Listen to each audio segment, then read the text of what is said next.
अजी, क्या हमारी गरीबी कभी खत्म नहीं होगी? क्या हमें पूरे जीवन ऐसे ही आधे पेट खाकर व्यतीत करना होगा? अरे भाग्यवान, मैं लकड़ी काटने बेचने के अलावा और कर भी क्या सकता हूँ। देखते हैं, यदि कभी हमारे जीवन में सुख लिखा हो तो वह सुख हमें जरूर मिलेगा। अच्छा भाग्यवान, अब मैं चलता हूँ, मेरा लकड़ियाँ लेने जाने का समय हो गया है। अरे मेरे प्यारे गधे, चलो, अब हमारा लकड़ियाँ लाने का समय हो चुका है। इतना कहकर लकड़हारा अपने गधे को लेकर जंगल की तरफ निकल पड़ता है।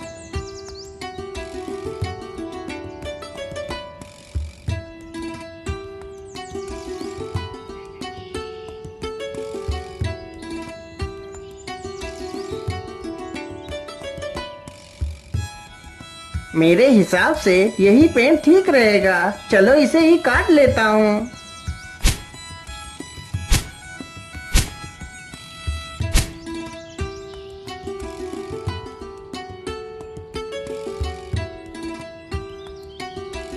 लकड़हारा जल्दी से लकड़ियां काट कर अपने गधे पर लाद लेता है और घर की तरफ निकल पड़ता है।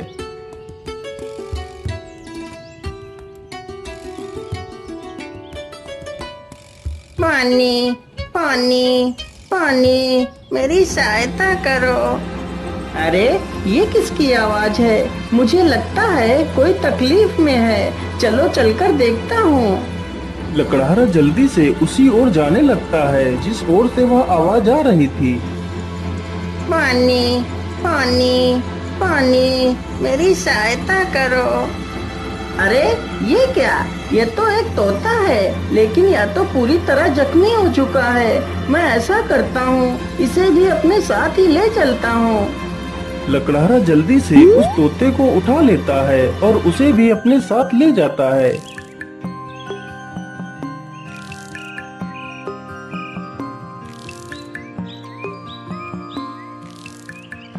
अरे भाग्यवान, तुम जल्दी से हल्दी और चूने का लेप लेकर आओ। मुझे इस तोते के जख्मों पर उस लेप को लगाना है।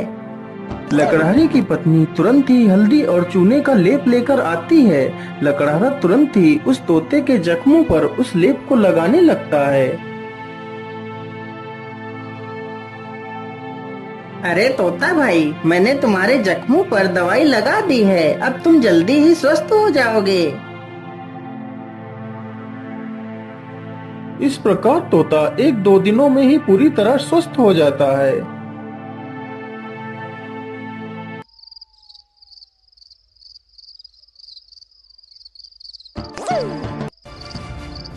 चलो, आज तो इसी झोपड़ी में ही चोरी कर लेता हूँ। हो सकता है इस झोपड़ी में ही मुझे कुछ काम की चीज मिल जाए। इतना कहकर वह चोर उस झोपड़ी में घुस जाता है। तभी वह तोता उस चोर को देख लेता है। अरे मालिक, जल्दी से उठिए, देखिए चोर आ गया। अरे मालिक, जल्दी उठो। अरे मालिक, जल्दी से उठिए, देखिए चोर आ गया। अरे मालिक, जल्दी उठो। अरे वाह, यह तोता तो बोलता भी है। तो क्यों ना मैं इसी तोते को ही पकड़ ले जाता हूँ। बाजार में तो इसकी कीमत अच्छी मिलेगी, और तो कुछ इस झोपड़ी में दिख भी नहीं रहा है। इतना सोचकर चोर तुरंत ही तोते का पिंजरा उठाता है और वहां से भाग जाता है।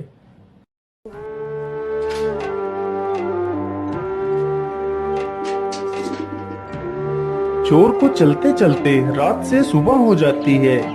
ओहो, मैं तो रात भर चलते चलते कितना थक गया हूँ। चलो ऐसा करता हूँ, थोड़ा इसी पेड़ के नीचे आराम कर लेता हूँ, फिर सोचूंगा इस तोते का क्या करना है। इतना सोचकर चोर उसी पेड़ के नीचे लेटकर सो जाता है। तभी वहां से एक राजा अपने घोड़े पर सवार होकर निकलता है। महाराज, मुझे बचा लीजिए, मेरी रक्षा कीजिए महाराज, नहीं तो यह चोर मुझे मार डालेगा। अरे, ये कौन है जो मुझे मदद के लिए पुकार रहा है? लेकिन आसपास तो कोई नहीं दिखाई दे रहा है। अरे महाराज, उधर नहीं, इधर नीचे देखिए महाराज, मैं इधर हूँ। महाराज, मुझे बचा लीजिए, यह चोर मुझे उठाकर ले जा रहा है। अरे वाह, यह तोता तो बोल भी सकता है। चलो, मैं इस तोते को खरीद लेता हूँ। यह तोता मेरी पुत्री को बहुत पसंद आएगा। अरे ओ चोर, चल अब उठ जा। और कितना सोएगा तू? महाराज, मैंने कोई चोरी नहीं की, मुझे कुछ मत करना महाराज। नहीं नहीं, मैं तुम्हें कुछ नहीं करूँगा। तुम यह तोता मुझे दे दो, मैं तुम्हें इसके बदले 100 सोने की मोहरें दूंगा। राजा की यह बात सुनकर चोर बहुत खुश हो जाता है। लेकिन याद रहे, मैं तुम्हें ये मोहरें तभी दूंगा यदि तुम आज से चोरी करना छोड़ दोगे। यदि ऐसा नहीं किया तो मैं तुम्हें कारागार में डाल दूंगा। नहीं नहीं महाराज, मैं आज के बाद कोई चोरी नहीं करूँगा। राजा तुरंत ही उस चोर को 100 सोने की मोहरें दे देता है और तोते का पिंजरा लेकर वहाँ से चला जाता है।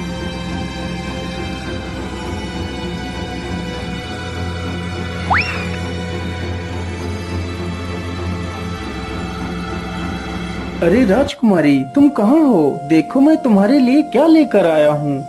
अरे पिताजी, यह तोता तो कितना सुंदर है। हाँ पुत्री, यह कोई ऐसा वैसा तोता नहीं है। यह तोता इंसानी भाषा को बोल और समझ सकता है। फिर तो यह एक अद्भुत तोता है। पिताजी, आज से मैं इस तोते को अपने साथ ही रखूंगी।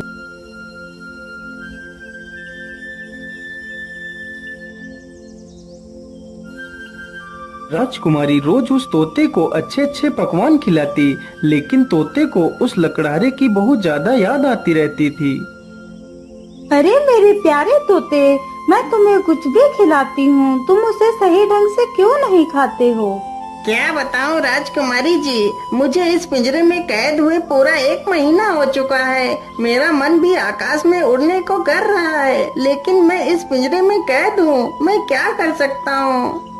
अच्छा, ऐसी बात है तो फिर चलो मेरे साथ। आज मैं तुम्हें बाहर की सैर करा के लाती हूँ।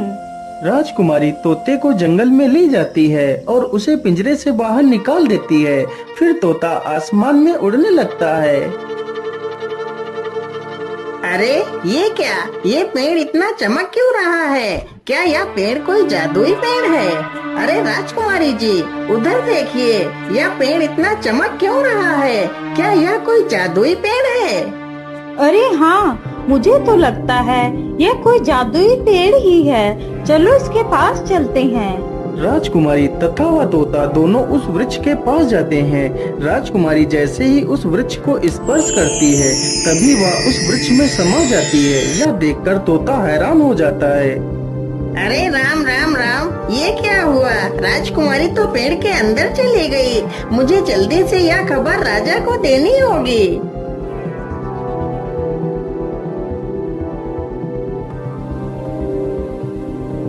अरे ये मैं कहाँ आ गई? ये कौन सी जगह है? तभी एक बड़ा सा बाज राजकुमारी के सामने आकर खड़ा हो जाता है। अरे यह बाज तो कितना विशाल है। इतना बड़ा बाज तो मैंने आज तक नहीं देखा। तभी वह बाज राजकुमारी को अपने पंजे में दबाकर उड़ जाता है।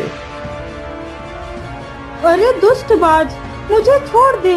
तू मुझे कहाँ ले जा रहा है? वह बाज राजकुमारी को एक गुफा के भीतर ले जाता है, जहाँ एक डायन खड़ी होती है।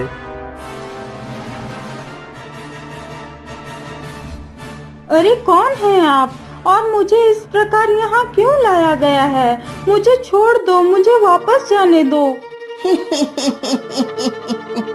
चली जाना, चली जाना। इतनी जल्दी किस बात की है?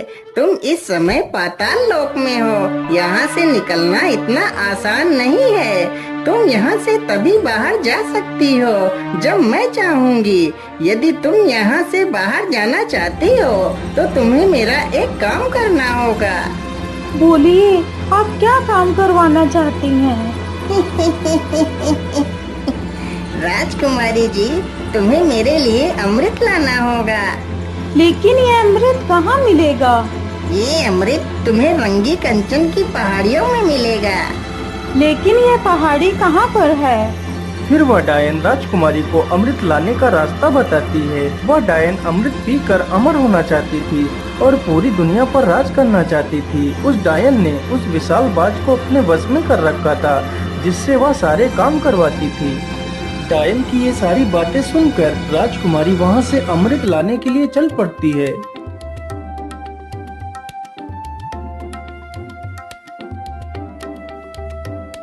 राजकुमारी अमृत ढूंढते ढूंढते उन्हीं पहाड़ियों पर पहुंच जाती है जहां पर अमृत था। मुझे लगता है इसी गुफा में ही अमृत होगा। चलो इसके अंदर चलती हूँ। राजकुमारी जैसे ही गुफा के अंदर प्रवेश करने की कोशिश करती है, तभी एक जहरीला सर्प राजकुमारी को डस लेता है और राजकुमारी की वहीं पर मृत्यु हो जाती है।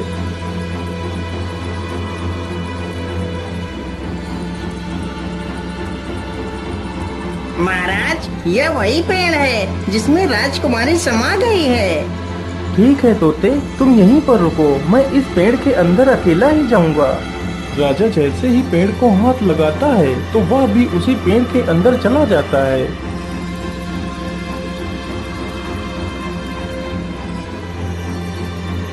तभी वही बाज फिर से आता है और राजा को भी उठाकर उसी डायन के पास ले जाता है।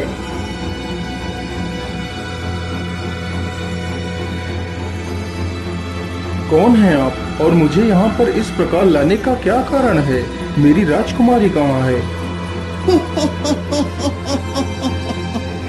अरे महाराज, आप चिंता ना करिए, आप जल्दी ही अपनी राजकुमारी से मिलेंगे। उससे पहले आपको मेरा एक काम करना होगा। ठीक है डायन, मुझे जल्दी से बताइए, मैं तुम्हारे लिए क्या काम कर सकता हूँ। फिर वह डायन राजा से भी उसी अमृत को लाने की बात कहती है। ठीक है डायन, मैं तुम्हें वह अमृत लाकर दे दूंगा, लेकिन मेरी पुत्री को कुछ नहीं होना चाहिए। इतना कहकर राजा अमृत लाने के लिए चल पड़ता है।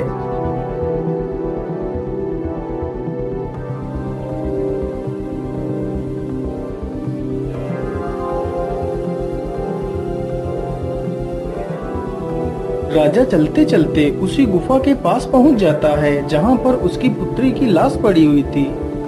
अरे ये क्या, ये तो राजकुमारी पड़ी है, लेकिन मेरी पुत्री को क्या हुआ? हे भगवान, मेरी पुत्री को तो किसी जहरीले सर्प ने डस लिया है। इसका मतलब उस दुष्ट डायन ने मेरी पुत्री से भी वो अमृत लाने को कहा होगा। अब मैं उस डायन को जिंदा नहीं छोड़ूंगा। मुझे लगता है इस गुफा में कोई जहरीला सर्प भी है, मुझे ध्यान से आगे बढ़ना होगा। इतना कहकर राजा राजकुमारी को वहीं पर छोड़कर आगे बढ़ता है। तुम्हारी हिम्मत कैसे हुई इस गुफा में आने की? मैं तुम्हें जिंदा नहीं छोड़ूंगा। सर्प जैसे ही राजा को डसने के लिए आगे बढ़ता है, राजा तुरंत अपनी तलवार से सर्प के 2 टुकड़े कर देता है। दुष्ट, तूने ही मेरी पुत्री को मारा है, मैं भला तुझे जिंदा कैसे छोड़ सकता था? इतना कहकर राजा गुफा में आगे बढ़ता है। राजा जैसे ही आगे बढ़ता है, तभी एक तीर बहुत ही तेज रफ्तार से राजा को छूकर निकल जाता है। तभी राजा अपने कदम पीछे ले लेता है। अरे ये क्या, इस गुफा में तो तीर की वर्षा होने लगी। अब क्या करूं? अमृत तक कैसे पहुंचूं? फिर राजा तीर चलने की प्रक्रिया को ध्यान से देखता है।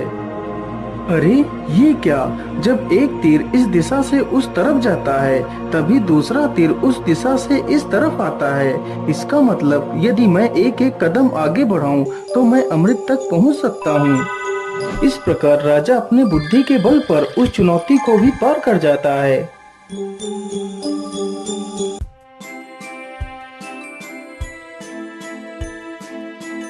अरे वो रहा अमृत, चलो जल्दी से अमृत को ले लेता हूँ।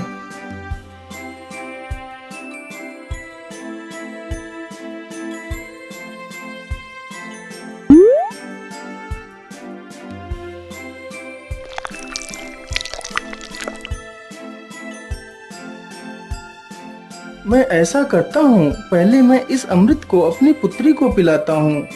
ये सोचकर राजा अपनी पुत्री को अमृत पिलाता है। अमृत पीते ही उसकी पुत्री जीवित हो जाती है।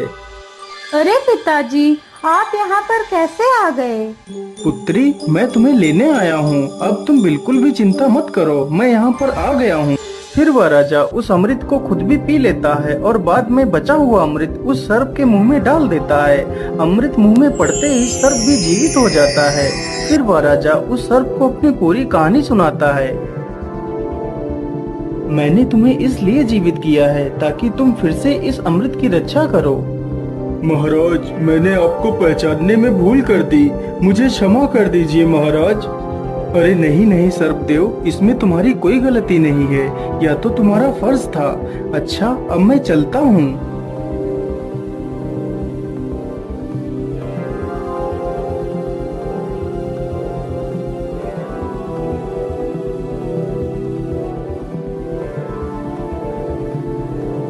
राजा उस बोतल में अमृत के स्थान पर एक तालाब से साधारण जल भर लेता है और डायन के पास पहुंच जाता है। ये लीजिए डायन, मैं तुम्हारे लिए अमृत लेकर आ गया हूँ। अब मुझे बाहर जाने का रास्ता बता दीजिए।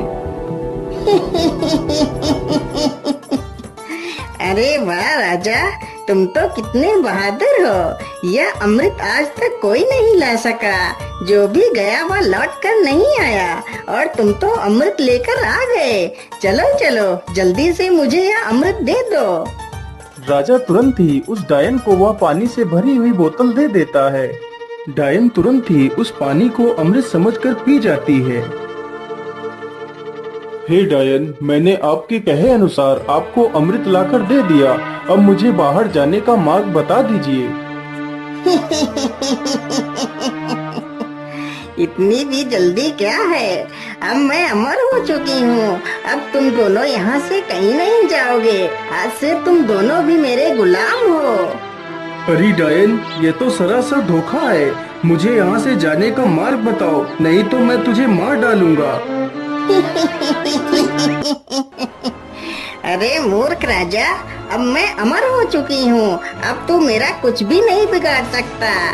अच्छा, ऐसी बात है, तो फिर ये ले मेरे इस तलवार के वार को झेल। इतना कहकर राजा उस डायन के पेट में तलवार घुसा देता है। ये क्या हो गया? मैं तो अमर हो गई थी। इसका मतलब तूने मेरे साथ धोखा किया है। पानी पीकर खुद को अमर समझने वाली उस डायन की मृत्यु हो जाती है। डायन के मरते ही वह बाज आजाद हो जाता है। महाराज, आपकी जय हो। आप तो बहुत वीर और बुद्धिमान हैं। आपका बहुत बहुत धन्यवाद महाराज, जो आपने मुझे इस डायन की गुलामी से आजाद करा दिया। हे बाज, क्या तुम यहाँ से बाहर निकलने का रास्ता जानते हो? जी महाराज, आप दोनों हमारी पीठ पर बैठ जाइए, मैं अभी आपको बाहर ले चलता हूँ। दोनों ही बाज की पीठ पर बैठ लेते हैं और बाज उन दोनों को लेकर एक दरवाजे के पास जाता है। महाराज, इसी दरवाजे के बाहर आपकी दुनिया है, यहीं से आप बाहर जा सकते हो महाराज। राजा तथा राजकुमारी दोनों बाज का धन्यवाद करते हैं और उस दरवाजे से बाहर चले जाते हैं।